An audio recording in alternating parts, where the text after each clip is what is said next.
To start today's episode, I'm going to jump off with a little quote, man. Stay with me here. You do not rise to the level of your goals. You fall to the level of your systems. Kyle, I think you would agree that most people set a big goal, a big, hairy, audacious goal. They get hyped, BEHAG, and then they hope for the best. But I think there's a problem with that, and that is, hope is not a strategy. The best in the world don't just set goals. They reverse engineer them and into daily, monthly, quarterly actionable steps that make their success really just a byproduct of those systems, right? Ultimately, they're inevitable. So today, I think we should break down some examples on how to do exactly that. You with me, my man? I'm with you, buddy. To kick things off, I want to share a story. To tee it up, though, I think, most people, they look at success that it happens in that exact moment, right? Whether you're a champion of any sport or you're an Olympian, and when you win, the general thought is like, it's all about what you just did in that moment, that race, that day, whatever. But the truth, I think, is going to shock people. For those listening right now, I would bet on that. And it is because really, the best in the world at their craft and whatever they do, before they step into the arena, they've already won. They do this by reverse engineering their success mentally, physically, and strategically until there's really no outcome but victory. I think one story I just absolutely love that really highlights the power of reverse engineering and visualization. I think most people are familiar with this guy named Michael Phelps, the most decorated Olympian of all time. But his dominance wasn't just built in the pool. Yes, there was lots of deliberate practice and sacrifice and discipline, years spent in the pool. But really what made him unique is that he built an enormous amount of his success in his mind. And he had this coach, Bob Bowman. And Bob at Michigan made him visualize every race, stroke by stroke, from the finish line backwards. And so what he would do is, like, every night before he would go to bed, he would close his eyes and he would do this really deep and intense visualization. He would watch himself swim these races, right? He would watch it from the first person view. He would watch it from the third person view. And so he didn't just picture it though. He was visualizing it, really feeling it in the moment, the perfect race or a bad start or his goggles filling up with water. How's he gonna deal with that? And the crazy thing is all this visualization actually happened. And, starting with the 2008 Olympics, one of the things is like he visualized his goggles filling up mid-race, and it actually happened, and it blinded him, but he did not panic because he had already mentally repped it out and practiced it. And so he stayed calm and he counted his strokes, and he literally still won gold, went on to set all these records, world records, while swimming with water in his goggles, which is just crazy. But I think the takeaway here, Kyle, man, is that, it's like if you can see the end result clearly, you can build a step-by-step process to get there.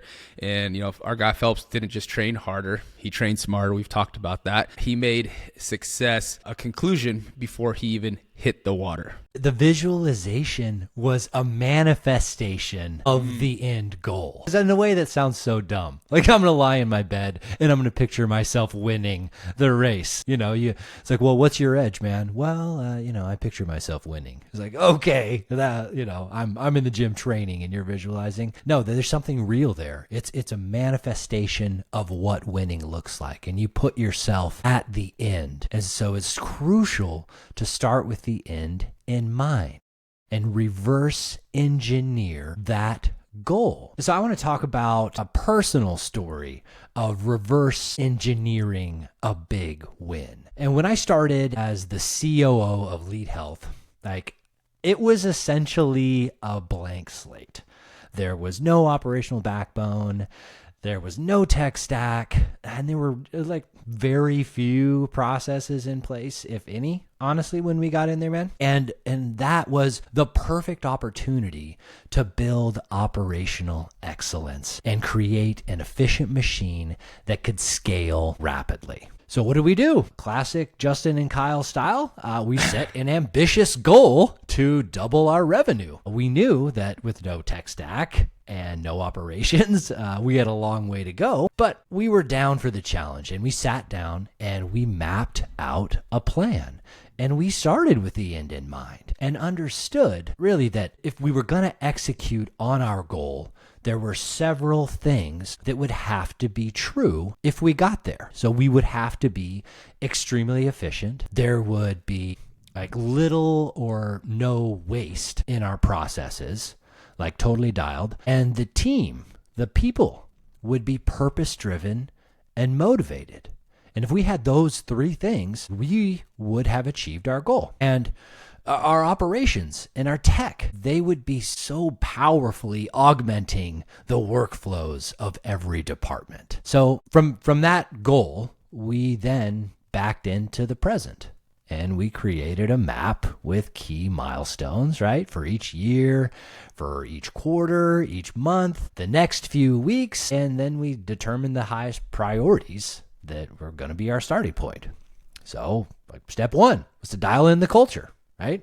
Nothing else matters if your culture ain't right. And then we had to work really hard to get the right people on the bus, people that were going to champion our new culture and our just cause. And then once we felt good about something that we were working on, then we'd cross it off the list and we'd move on. Okay, man, is this a strong enough foundation? Like, are we good? And then we would cross it off the list and then we'd tackle the next necessity. And next we set out to basically put together like a baseline of tools that would allow us to create processes. And I knew that data would be key. Every company that I'd ever been a part of had like serious constraints on what tools would be effective because of garbage data hygiene. And since I was starting with the end in mind, like we were able to make deliberate choices to ensure data quality right from the get. We would have clean, accurate data housed in structured data fields to ensure we wouldn't end up with any data that like we couldn't use effectively. Like nothing is worse than useless data. It's just time wasted. So we figured that out. Big win, crossed off the list, and then we had to dial in the processes. So once we had like culture and the key tools and the processes in place, it was time to augment all our workflows with technology. And to execute on that, we had to get more of the right people on the bus. People that believed in the mission and could deliver on these initiatives. And we just marched on, man. We just kept on marching. We followed the map. We made adjustments as needed. And we really just forgot about that end goal that we made. And we put all our effort into executing. And you know what happened? We had more than doubled our revenue.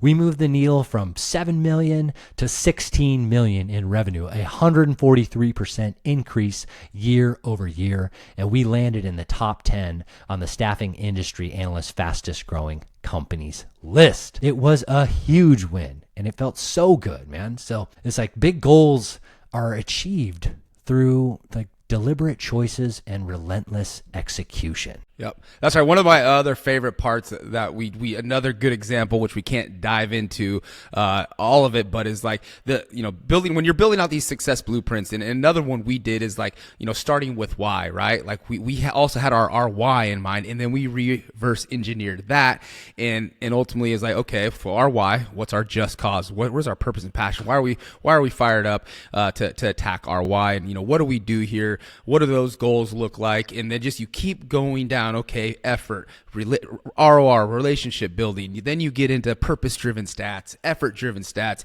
and you just keep going like, okay, what is all the supporting activities that we need to accomplish our end goal? And having those blueprints is I don't know how we could operate otherwise. Crucial. Yeah. You can't. Yeah. Let's offer up some tools, man. I hope these tools are helping our audience out. Maybe just one out of the dozens we've already provided so far. We got 3 tools on the books for today. And number one, I love this, and we kind of teed this up already, but it's called the highlight reel. And the highlight reel, those daily mental reps for success. And I want to share, why does this work? Visualization of this highlight reel. And it's, the science has proven this, that your brain doesn't know the difference between real experience and vividly imagined experience. Feeling the sweat on your skin, feeling the grass, smelling what's in the air when you're on the field. And the more you mentally rehearse success, the more natural it becomes. So, well, how do you do this? Great question, Kyle. Thank you for asking. This highlighted well. Okay. As we talked about with the Michael Phelps example, is like, try it every night before bed, or maybe in the morning, right? If you're a lark, replay your biggest goal like a higher light reel. Like, see yourself, handling that adversity, tackling those obstacles, making the decisions that directly support the outcomes you want, and seeing that success and executing at the highest level, right? So again, going back to, the method to just mentally train before every event happens, anything you're trying, any performance, any event. And the interesting thing is studies do show that it activates the same brain regions as you physically doing something. Takeaway here: by visualizing your success daily, you train your brain to make it real. Second tool that we'll present today is the pyramid of goal setting. The pyramid of goal setting. And I think it's like most people set big goals and some fail because they don't structure them properly.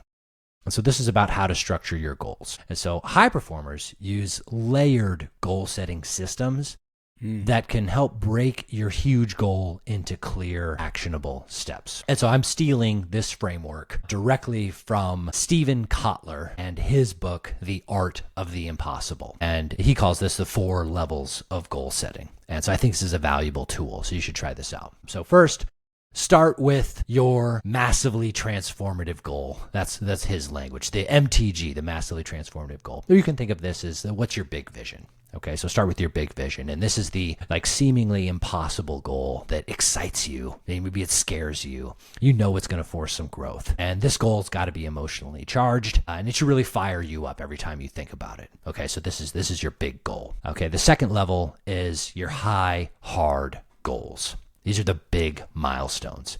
These are long-term or yearly objectives that you're going to be moving towards your big goal. And these should be challenging, but they should feel attainable. And you're like, okay, these are worth focused effort. These are the things that I'm going to cross off my list. Okay. Next level, clear goals. So now you're setting clear goals that are on a monthly and weekly basis. This is the execution on the monthly and weekly level. And these break down the high hard goals into more manageable and measurable tasks. And so your clear goals are there because they can keep you focused on what matters instead of getting overwhelmed by the big vision. You're just like, okay, I'm taking these incremental steps. And then the last set are your daily goals, or he refers to these as the micro actions that build momentum for you on the daily. And these are tiny, consistent actions that make progress automatic, make progress possible. These actions should be small enough that you could guarantee consistency, meaning I can't get it done in a day. I am stacking these up over the week, but they're significant enough that you're moving forward towards your clear goals. Okay. For tool number 3 is stack the small wins. And by stacking the small wins, you're going to build unstoppable momentum. So elite performers are out there stacking the small wins daily to create exponential progress. So what you need to do is track the small wins that you achieve every day. Celebrate and track all those micro actions. Use success from those micro actions as fuel. Each win is going to generate some energy for you that's going to get you to the next target. The big goals are going to happen by focusing on one small win at a time. It's the progress principle, right? So the small wins, they build the momentum for the big wins. Let's wrap it up with our closing challenge. And so this week, encourage you to take one of your biggest goals, that BEHAG, as Kyle called it earlier, and reverse engineer it, right? Break it down and define exactly what that success looks like, what it feels like, and then work backwards to break it into those milestones, break it into those small actionable items. Do this, and I think your goals will no longer just be something you hope for.